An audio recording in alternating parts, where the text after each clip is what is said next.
et bonsoir à tous. C'est la première du mercredi soir de Myria, la rubrique J'ai testé pour vous. Et ce soir, j'ai envie de vous parler de psychogénéalogie. Est-ce que vous savez ce que c'est? Oh ouais, c'est encore un truc poussiéreux, une thérapie alternative à 2 balles, ça marche pas, etc. Le but ce soir, c'est pas de vous convaincre, c'est de pouvoir aiguiser votre œil critique. Je vais vous apporter mon propre témoignage, puisque cette rubrique, c'est effectivement j'ai testé pour vous, donc je l'ai fait. Et à l'issue de ce témoignage, vous pourrez commenter et on pourra lancer un débat. Donc voilà. Ma première découverte de psychogénéalogie, en fait, ça a été en Orisère. C'était en 2015, où j'ai consulté une psychologue, qui est psychologue du travail, ça m'a beaucoup aidé aussi, mais qui fait aussi de la psychogénéalogie, pour ne pas la nommer. Et du coup, eh bien, ça a été une vraie révélation. Donc cette fameuse révélation. Donc avec Stéphanie, je ne vais pas donner son nom de famille, mais si jamais vous voulez ses contacts et que vous êtes en Orisère, je vous les donnerai. On a commencé à faire sur un paperboard en fait mon arbre généalogique. Donc évidemment, il a fallu un petit temps de préparation pour se rappeler des noms, des dates de naissance ou dates de décès, les professions des membres de ma famille, etc. Et on déroule. Donc ça veut dire qu'on part de soi. Et on remonte l'arbre, donc les parents. Alors évidemment, si vous avez des frères et sœurs, ça concerne ma fratrie également. Donc parents, grands-parents, maternelle, paternelle, et ainsi de suite. Et il faut savoir quelque chose que vous découvrirez assez rapidement dans le roman L'aube après minuit, et peut-être même déjà dans mon premier roman, mais j'y viendrai, que j'ai édité en 2016. Eh bien, ça m'a rapporté très très très très loin. Ça m'a apporté la connaissance. Ça a donc demandé pas mal de boulot de préparation. Donc une fois arrivé là, et ben, je déroule, sachant que je vous ai dit, ça m'a emmené loin, vous verrez. Parce que dans une famille, évidemment, il y a ce qu'on sait. Et parfois, il y a des choses qu'on ne sait pas. Des non-dits, des secrets, etc. Par exemple, moi, du côté de ma mère, eh bien, j'ai été élevée par ma mère et ma grand-mère maternelle. Mes proches le savent. Big up Hélène, là-haut. Mon père était pas très présent, voilà, j'ai une relation un peu compliquée à lui. Donc on peut dire que déjà j'ai été élevée par 2 femmes, on va dire ça comme ça. Ma mère, elle, avait un frère, mon oncle, ce qui a coûté d'ailleurs comme un deuxième père pour moi. Et après on a déroulé. J'ai peu d'infos sur finalement mes grands-parents, enfin mes arrière-grands-parents, pardon, maternels. Après, eh ben, quand on bascule du côté du père, eh bien c'est là que... Du côté du papa, c'était pas si simple. Et oui, mon père, du coup, je le connais évidemment, hein, il a fait partie de ma vie quand même pendant de longues années. Donc mon père a une sœur, et du coup, j'ai redéroulé. Donc déjà, mes grands-parents paternels, je les ai très peu connus. C'est-à-dire que j'ai dû voir ma grand-mère peut-être 3 fois dans ma vie, et mon grand-père, quasi pas. C'est-à-dire que j'en ai aucun souvenir, puisqu'il est décédé quand j'avais 2 ans. Et du côté de ma grand-mère paternelle, c'est là où plein de secrets sont arrivés. Voilà. J'ai fait part donc à Stéphanie, cette psychologue et psychogénéalogiste, de ces bribes d'histoire que j'entendais depuis petite, comme quoi la lignée de mon père, on venait de la Martinique. Ça, c'est des choses que j'ai entendues depuis enfant. Alors forcément, vous voyez mon teint super blanchâtre, on se demande, wesh, elle est où la Martinique ? Sachant que du coup, on peut surtout croire à des balivernes ou des fantasmes, etc. Puisque se dire qu'on a de la famille outre-mer, voilà, ça arrive évidemment. Mais en tout cas, du fin fond de mon Alsace natale, c'était un peu probable. Et donc du coup, je savais pourtant que ma grand-mère maternelle y avait séjourné quand j'étais toute petite, puisqu'elle m'envoyait des télégrammes qu'on recevait à la maison avec maman, c'était assez drôle. J'ai peu de souvenirs donc de mon grand-père paternel, comme j'ai dit, hein, il est décédé quand j'étais toute petite. Et par contre, on me parlait beaucoup du grand-père de mon père, donc le fameux Pépé Martinique. Le fameux Pépé martiniquais qui a d'abord vécu, bien sûr, en Martinique, puisque c'est là qu'il est né. Ensuite, il est arrivé en métropole, je pense, vers l'âge de 20 ans, à Paris, avant de migrer vers l'Alsace, dans le Bas-Rhin, à Momenheim, là dont est issus les cousins, notamment de mon père. Et du coup, Mais moi, ce n'est pas dans le Bas-Rhin que je l'ai connu, parce que du coup, lorsque son épouse, sa première épouse est décédée, donc ils ont eu quand même pas mal d'enfants, donc oui, les tantes et les oncles de mon père, bah, il se trouve que il a retrouvé une compagne et il s'est marié avec elle et il est parti du coup au Mans. Et donc, c'est en partant parfois en séjour là-bas que je retrouvais ce fameux Pépé. J'ai eu le temps de le connaître parce qu'il est décédé quand j'avais 6 ans et je me rappelle très bien d'être sur ses genoux, d'être dans une brouette baladée dans le jardin, etc. Mais n'empêche que autour de cette histoire de ce Pépé, de sa jeunesse en Martinique, etc., il y avait beaucoup de choses très floues pour moi. Très très floues. Il y avait beaucoup de fantasmes autour de ce que mon père et sa sœur appelaient ah ouais, on était descendants, on a du sang bleu, descendants des fameux coloniaux, etc.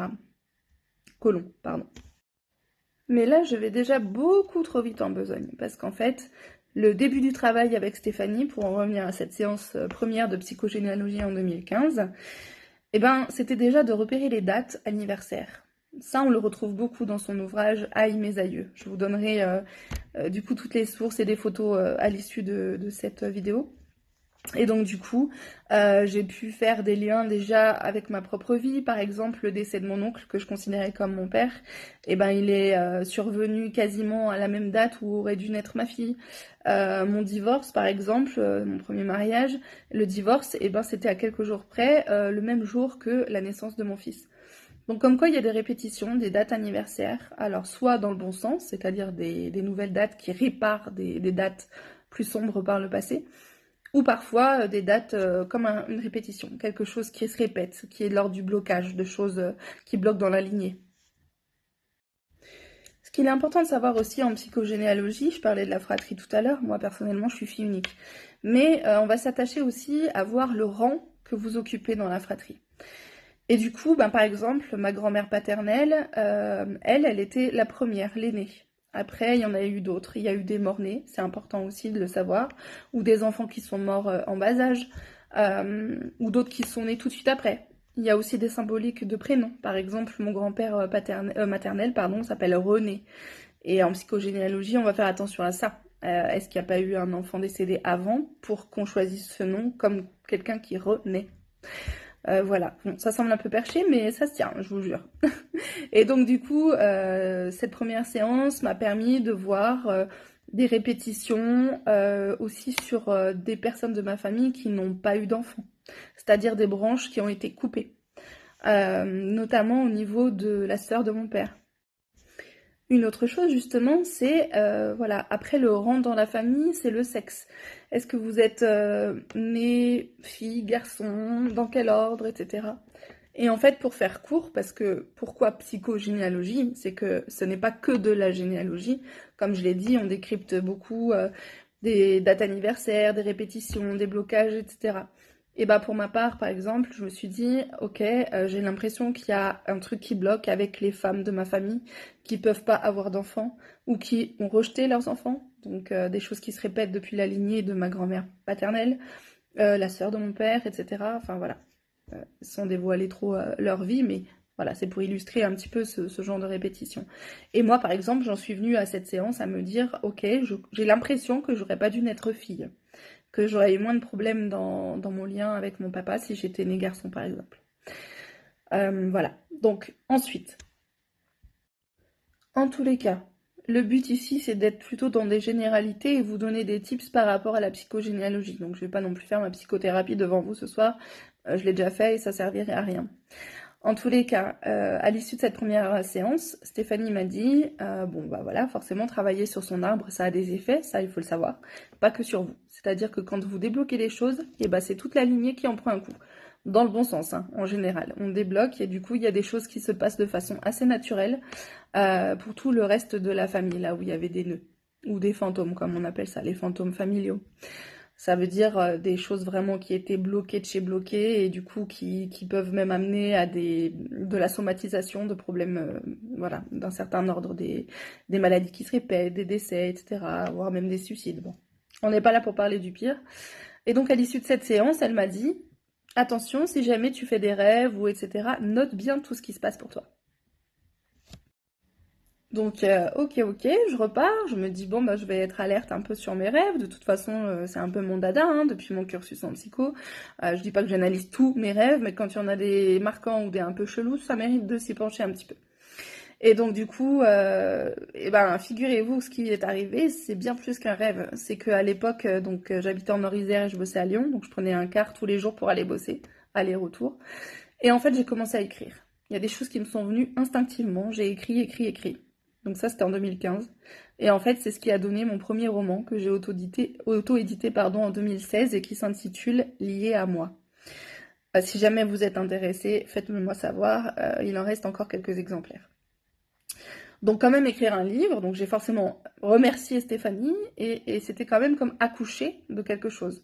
Ça m'a fait beaucoup de bien, non pas que dans le livre, comme dit, j'ai refait ma psychologie de comptoir, mais en tous les cas, ça m'a permis, donc en final, dans ce livre, qui est voilà, en grande partie fictionnel, hein, c'est une fiction, mais où je mets bien sûr des éléments un peu autobiographiques, comme chaque auteur, on donne toujours un petit peu de soi.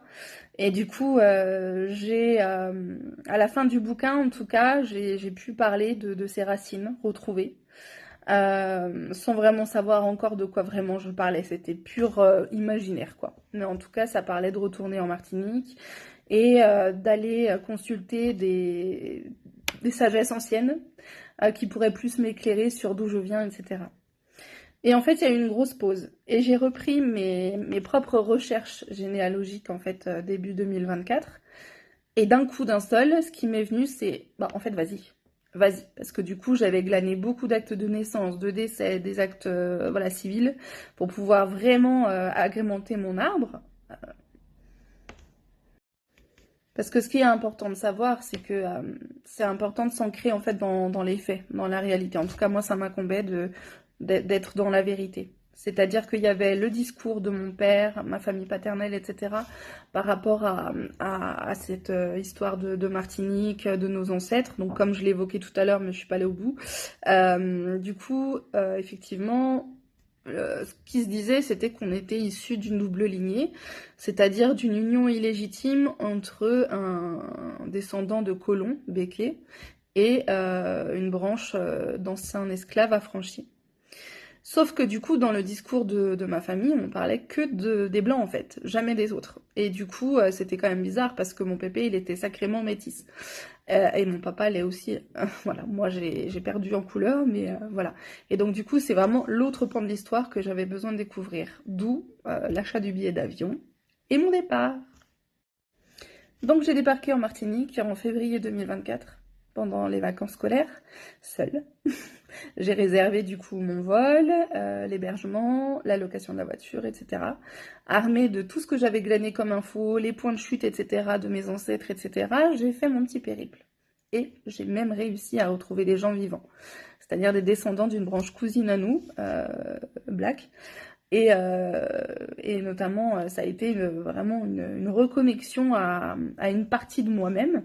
Et je leur dois beaucoup, parce que du coup, bah, déjà d'avoir accepté qu'une petite métro mette son nez un petit peu dans les affaires familiales, etc. Mais du coup, ça a été riche déjà de découvrir cette île magnifique, chargée d'histoire, chargée en énergie, etc. Et de pouvoir discuter avec ces gens. Et du coup, vraiment, je me sens plus alignée avec moi-même. Et ce que je veux vous dire par-dessus tout, peu importe les histoires qui font rêver, oui, donc au-delà des histoires qui font rêver dans les Caraïbes, etc., ce qui est important de savoir, c'est que si jamais vous ressentez, ou vous savez même qu'on ne vous dit pas tout, ou que vous sentez qu'il y a trop de répétitions étranges dans votre vie, ou par rapport à votre histoire passée, à vos parents, grands-parents, etc., ça pourrait valoir le mérite en fait de creuser, sincèrement. Il y a des très bons thérapeutes ou quoi qui le font. Et du coup, il y a un outil génial que j'aimerais vous présenter qui s'appelle le génosociogramme. Et en fait, vous verrez, je le mettrai en photo. Et ben, c'est à l'instar de l'arbre généalogique classique. C'est vous qui, avec des symboles, en fait, recréez, si vous voulez, la représentation que vous faites de votre arbre. Comme je disais tout à l'heure, en fait, moi, j'ai été élevée principalement par deux femmes, ma mère et ma grand-mère. Et je suis très attachée à avoir retrouvé la trace de la mère de mon arrière-grand-père, parce que c'est d'elle dont tout est parti en Martinique. Et donc,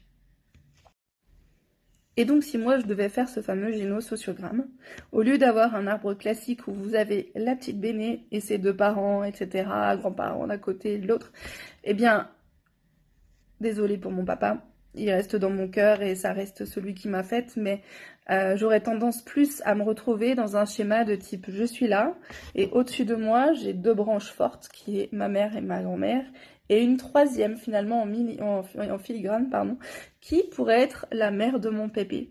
Et donc celle qui aurait donné à travers les âges tout cet héritage-là, en fait. C'est-à-dire ne pas oublier d'où on vient. On n'a pas que du sang colonial, riche, béquet, etc. On a aussi tout cet héritage en fait d'anciens esclaves qui ont vécu dans les champs de Cannes, qui en ont bavé, qui se sont battus pour être libres, etc. Et qui ont encore lutté longtemps, parce que même après l'abolition de l'esclavage, c'était une lutte.